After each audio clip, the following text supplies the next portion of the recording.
I'm Shahnaaz Ayub and I'm on the hunt for the best halal food up and down the country. Latin American joints are popping up everywhere nowadays on the halal scene to give you those lush South American flavors. Add to this the flavors from the Caribbean such as Jamaica, then throw in Colombia and maybe Mexico and everywhere in between. And what you end up with is a huge range of grub. Welcome to Guanabana.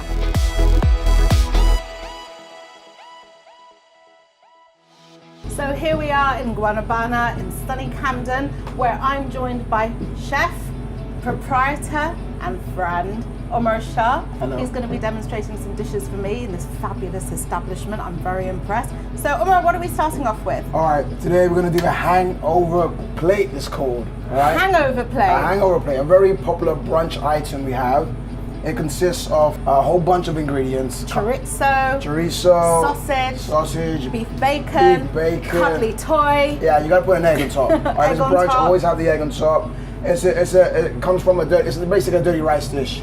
You know, it's inspired by those late nights of praying, wake up in the morning feeling a bit tired. I'm glad you said that, because Yes. when we were talking about hangover, all kinds of things were going through my mind, because this is an all halal establishment. Of course. Right, so when we say hangover, it's not hangovers you guys are thinking of, it is an all-nighter praying. Yes, yes, you know. Good, that's what I like it was to just hear. perfect for like, you know, starting or breaking your fast with, because you know, you got leftover foods in your fridge, rice and herbs, a little bit of this, a little bit of that, and everyone's done something of the sort before. Yeah. But it's just our version, Guanabana's version of a dirty rice dish. I am a great believer in not throwing away food. No. There's always something you can make from something in your fridge. Always believe that. So let's get to work. Okay, cool. So you need a good hot skillet, all right?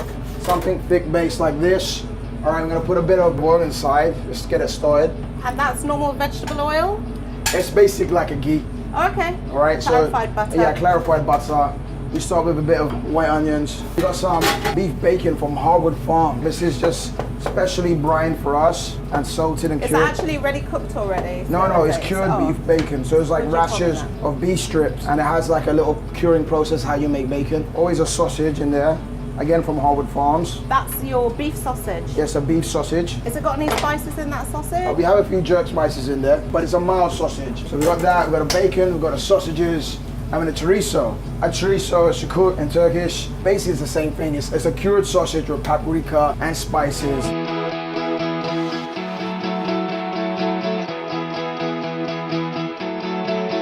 Alright, so then we're gonna put a bit of rice in there. Being a Latin Caribbean restaurant, we have to have rice and peas all the time. Okay, if we don't have rice and peas, people get angry. All right, so we use this ingredient. Yeah. All right, and we just add it in. So you already have the bean element in there. So tell me what's in there then. So you boil the rice. You boil the rice and it has thyme in there. You got red kidney beans. You got coconut cream. There's a lot of seasoning in there. So it's a flavorsome rice.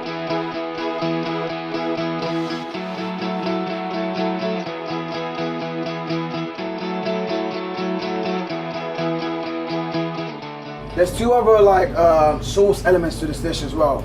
Okay. We have a tomato, a very spicy tomato sauce called Papa Criolla, which is based on, it's just home cooked, slow stewed tomatoes with you know, a bit of cinnamon, star anise, chilies. So it's got a lot of flavor. Okay. It's for our other dish, but we use that component as well in this. Right, you're gonna add that to this dish? I'm gonna add as that well? to this dish, yeah. Okay. So you have that ready made already? That's ready made, bubbling away. Can I taste the sauce? There you can. It's just a very good tomato sauce, very rich, full of flavor. That has got so much depth. A lot of flavor, right? A lot of spice, so that's your tomato. Yeah. I can taste star anise, as you said. Yes. Star anise, Cumin. cinnamon, a bit of cumin as well. Yeah. Some coriander seeds, you know. It's quite similar to like an Indian-based curry dish. Yeah. I mean, we would start with. I'm half Bangladeshi, so like a lot of these flavors here, we kind of put That's on where a it's twist in coming it. from. Yeah. Tomato sauce straight on top, and you hear, if you could hear it, you can hear the rice crisping up on the bottom, and that's what you want, and you get that kind of effect on a biryani as well, you know.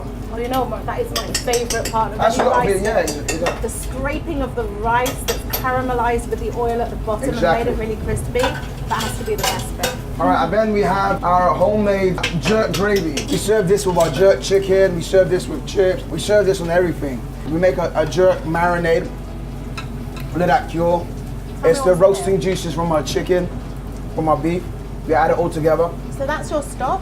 That's one of our, it's like an au jus, a jerk au jus. Okay, so what is floating on the top there? Very dangerous Scotch bonnets. Okay, so then I'll add a little bit to the rice as well. And if you could hear it, it kind of steams through.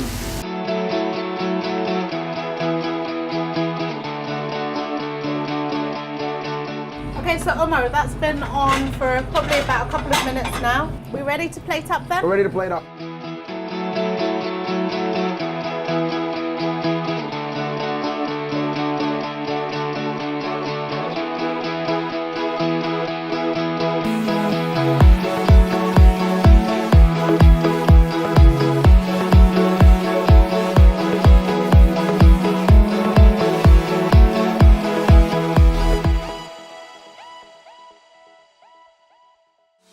So here we are at Guanabana in Camden, where next up we're going to be tasting some nopales frito, or pickled cactus fries, as they're called. I made the same face when I heard it too. Sounds like something that YouTubers would do just for laughs, but I understand that they're not just for your windowsill, are they, Umar? No, they're absolutely delicious. I don't know yet, you've never tried I've never tried deep-fried pickles. Okay. Yes. We're not gonna be nibbling on needles or anything No, like no, that. that's all like deformed. Okay. You know, you have the good bits in there.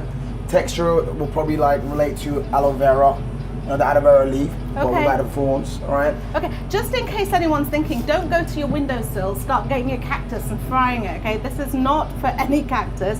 This is the Opuntia ficus indica, otherwise known as the... Yes, but I would go to your windowsill and I would try it. No. The prickly pear is the one that we have to fry. All right. Not your other ones, don't get excited. But if you're like me, I would try it. Anyway, I'll go to IKEA, get your cactus, and then chop it up. And Were you not just quite impressed by my research there? Yeah, I don't know what you're talking Opuntia about. ficus indica. Yeah, is that That is the Latin? scientific name. Is that Spanish? That is the scientific name for this cactus. Ah. Prickly pear. Prickly pear is what we're cooking. Okay. Okay. So you get it in its pickled form. Yeah, it's brined. It's a puntia, right? Okay. All right, it's brined. It's brined with onions and seasoning and jalapenos for that extra spice. Okay. If you guys are familiar with deep fried pickles, this is our take on it, but we use pickled cactus. All right, I'm gonna serve this and make it look appetizing. You know, people say pickled cactus, everyone's like, ooh, what else? I have to say, in its current form, you probably wouldn't get by with that unless you're stuffing it in something. Exactly. So what are you gonna do then? All right, so we create a seasoned flour for this. All right, so we actually deep fry it, make like little cactus fries. So the flour is very special as well. It has a few ingredients. It's potato starch, Potato starch. Yeah, farina. Okay. Potato starch is really good because that gives it its extra crisp, doesn't it? Yes. On the shell. So yes, I would recommend. But if you don't have potato starch, can you use corn flour? You use corn flour as well. But potato starch potato starch would be probably best. Yeah, it's really even a little bit of incredible. semolina would be cool. Okay. Yeah, and if anything, it's gluten free as well. On trend.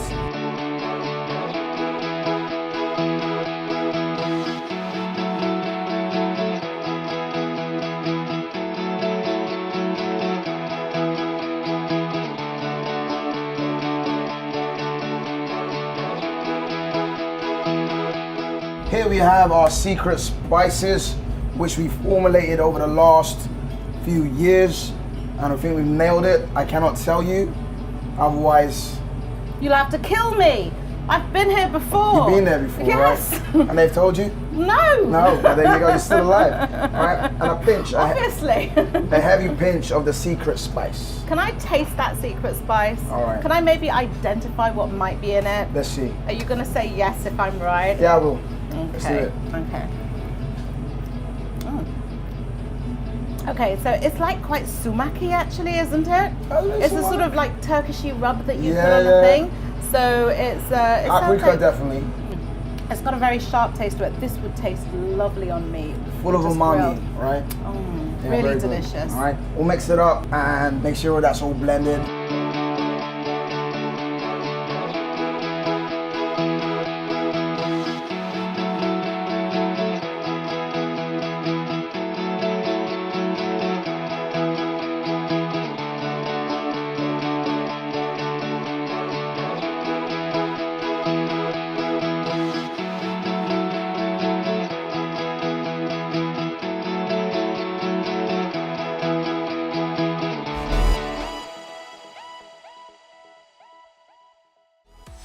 So here we are at Guanabana in Camden. It is the main event. It's the signature dish. It's what I came for essentially, the jerk chicken. Now, forget the marinated versions that you get on the supermarket shelves. You need to do this from scratch, or you need to come here and eat it. And we're joined by two chefs now, Chef Stefan and Umar. They're going to demonstrate to us their very traditional method of the jerk chicken that they make here. Here are all the ingredients that make the jerk seasoning, which is the scallions, normal onions, scotch bonnets, thyme, cloves, garlic, olive oil, salt, pimento, and everything literally blend together in a blender and then to form a smooth paste which is used to marinate the chicken. Right, okay. So when they say this is your signature dish, this is definitely what our people signature come dish. here Yeah, for. but it's not. I mean, jerk chicken is not just a dish. It's a method. It's a way of cooking. It's a way of applying flavors and applying the heat and over cold.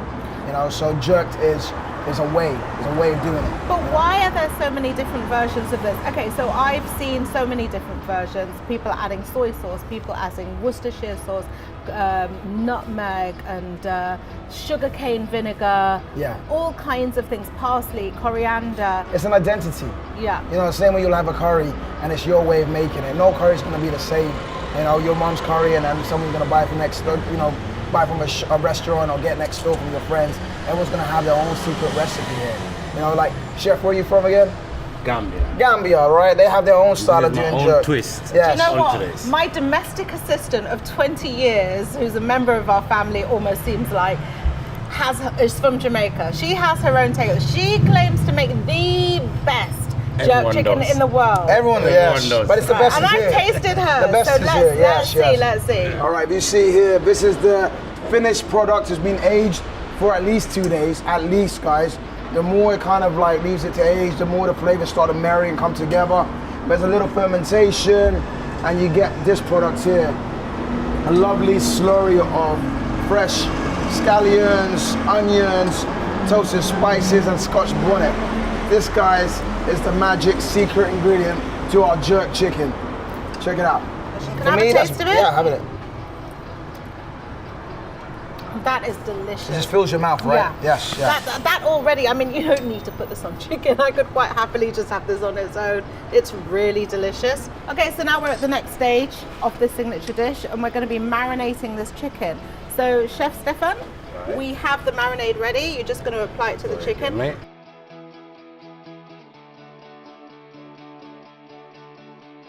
So we're ready to put a previously marinated version on the grill? Yes. Fantastic. Chef has that. We don't actually put direct heat, so with the coals, we'll let it roast and create like almost like a coal oven. So we actually roast the oven with coals, and then on service, we try to get that ready, and on service, we'll sear it and baste it some more with some extra flavor. Oh, wonderful. So that skin is extra crisp and brown and ready to go. I do feel the only thing on this grill at the moment is meat. It's getting very hot. It'll be very nice to have the chicken on instead. Stefan, Right. Caribbean cooking, outdoor cooking go hand in hand. Wouldn't you agree? Yes, This I is like quite being agree back with- home. I quite agree with that. Let's just forget we're in Camden. Yes, that's we're right. back home in Gambia. Gambia. Yes.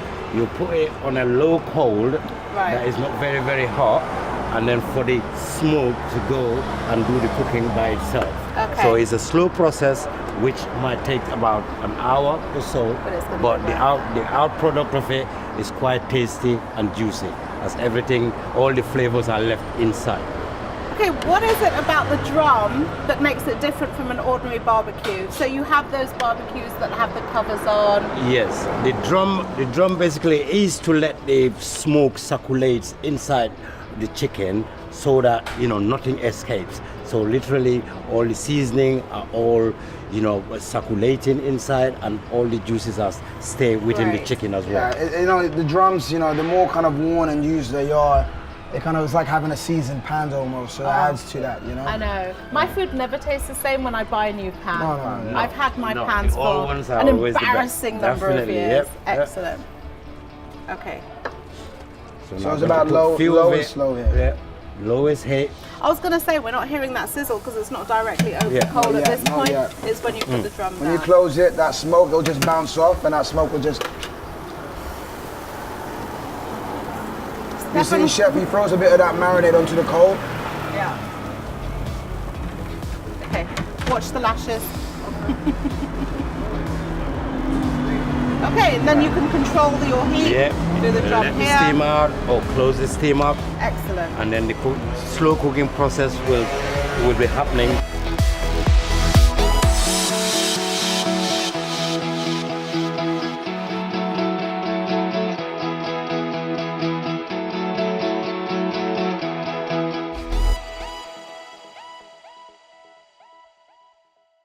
Okay, we're here at Guanabana for my favorite part of the show. This is where we get to taste the food that Chef Umar has been making all day, slaving in his hot kitchen. This is amazing. I cannot tell you how excited I am to try all these dishes. So let's start off with this one then. This was your pickled fried cactus. Pickled cactus fries, yes. Pickled cactus fries. Now I looked at this quite discerningly. I wasn't sure. I wasn't sure what to expect. It's We delicious. have a go and see. It's our take on a fried pickle. Okay. Crispy, briny. You've got actually the saltiness that comes through from the pickle that actually complements the coating so well. Yeah. The coating is crispy.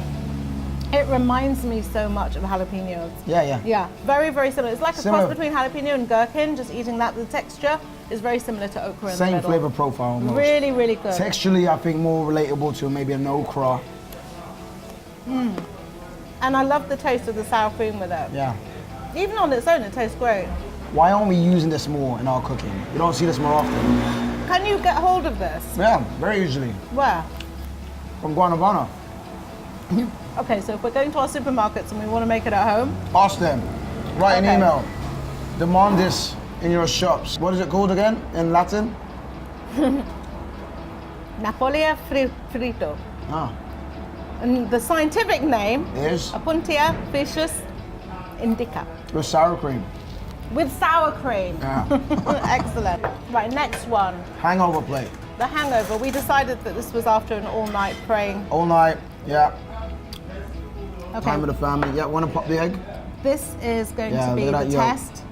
Okay, so the yolk is going to give the whole dish a real creamy texture. I just want to taste components of it individually. There is a lot going on There's a this lot. plate. Yeah. But it all comes together. It all comes together. So Okay. let's taste some stuff individually first. Get a piece of the shukuk, the chorizo, a bit of the tomato, some of the sauce.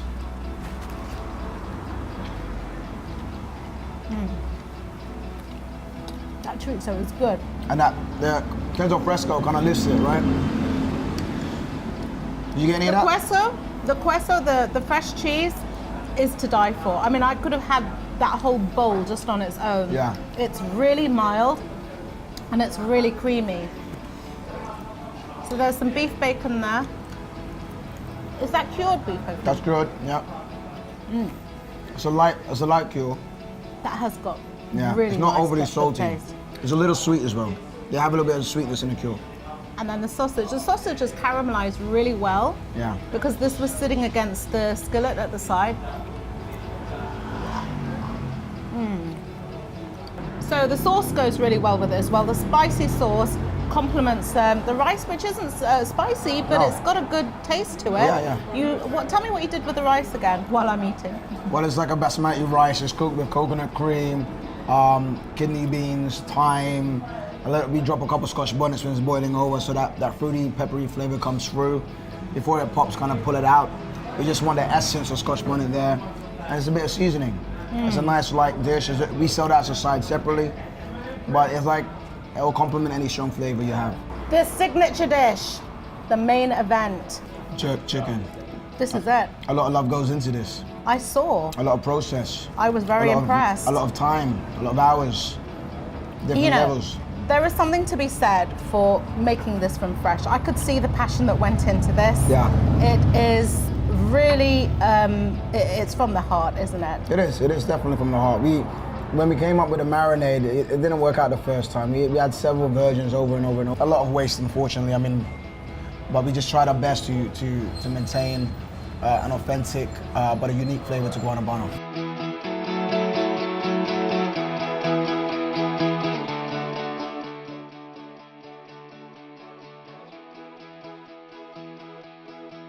I have to say, have to eat the chicken on its own first. It's smoky, it's rich, the skin is crunchy, it is absolutely delicious. There is such a flavor punch. You can taste the Scotch bonnet, you can taste the pimento, it's just all coming through. Yeah, we finish it with, we make our own jerk gravy. When we were making the hangover plate, we put a little bit on that. So just when we're serving, we'll just finish it with a little bit of the gravy here. And that's like a combination of all the roasting juices and a bit of the jerk seasoning as well. The chicken is so tender. This has just come out of the barbecue. Yes. And this is as fresh as it gets. Yes. And the crowd that you had around you when we were cooking this outside, it is obviously a winner, isn't it? Oh yeah. So once the smoke comes out, and then everyone comes around, they can smell it all the way from Camdentown Station. You know, Chef Stefan's known as the Chicken Man here. The Chicken Man, yeah, I heard this is that an being called out a institution, few man. times. We're here for the community. Tell me, what has inspired you to open up this joint? You're from the Philippines originally. Yeah. But there is a real Latin American, Caribbean, regional cuisine going on Caribbean here. and South America share a lot of their ingredients, from cassava to the spices to, the types of the rice element in their cooking as well. So it was a natural kind of connection for me. Growing up, I hanged around a lot in South London. In the morning we go get some curry goat, some rice and peas. In the morning? In the morning, yeah. It's really tasty. So here's your ice cream. I'm not done with the main course yet, but thank you, Ali. Fruit and a calamansi. This is Ali, by the way. Ali, I know already because Ali? he made me my juice. What did you make for? What did you make? It's passion fruit juice with guanabana and a bit of pineapple. With fresh mint. Yeah, And lime. obviously, And some lime as yeah, well. and some brown sugar and some fresh lime as well. The guy knows his mocktails. It better be good, Ali. I am. Is it good? Yeah. Right, now, the name of the place is Guanabana. Guanabana.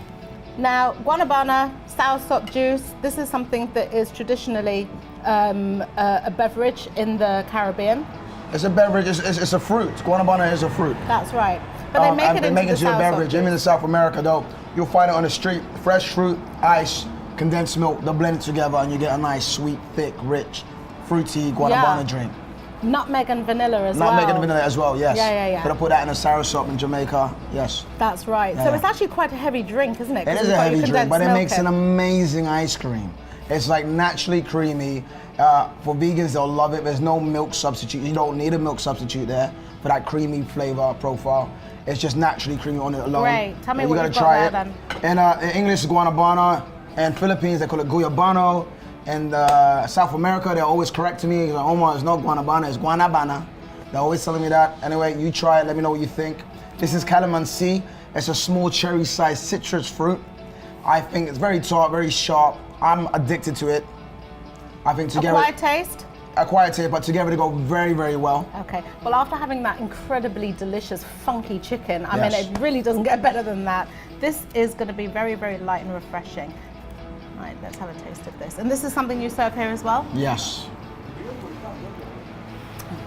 That is so refreshing. Now that's like your sorbet. Yeah. That's just the thing that complements your palate after having something like the jerk chicken. It's absolutely perfect. There's a lot of seasoning, a lot of spice here.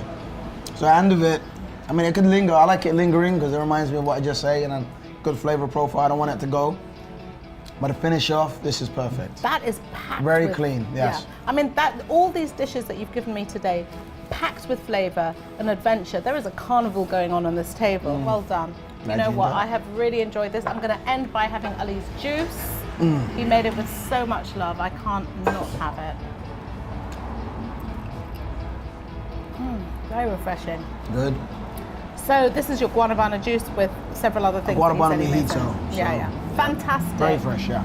Omar, I have really enjoed my Thank day here you. today. I've enjoyed it as well. It's a pleasure cooking for you. I'm so happy that I can present these dishes to you. And I have indulged, yes, definitely. but I thoroughly enjoyed it. I Thank hope you. you've had a great My time pleasure, too. my pleasure. Thank you so much. Thank you. And now for the scoring. Well, as you know, the score is out of 10 for food and ambience. In terms of food, here it's fresh, it's flavoursome, it's inspiring. This is a chef doing his dig on some serious food and pushing out all the boundaries. For food, I give Guanabana a score of 8 out of 10. In terms of ambience, well, it's clean, and I can imagine it has a great atmosphere when it's full of customers blasting out that Latin American samba. There are lots of projector screens and TV screens here, so a bit of a man cave thing going on maybe as well. My score for ambience would be 6 out of 10.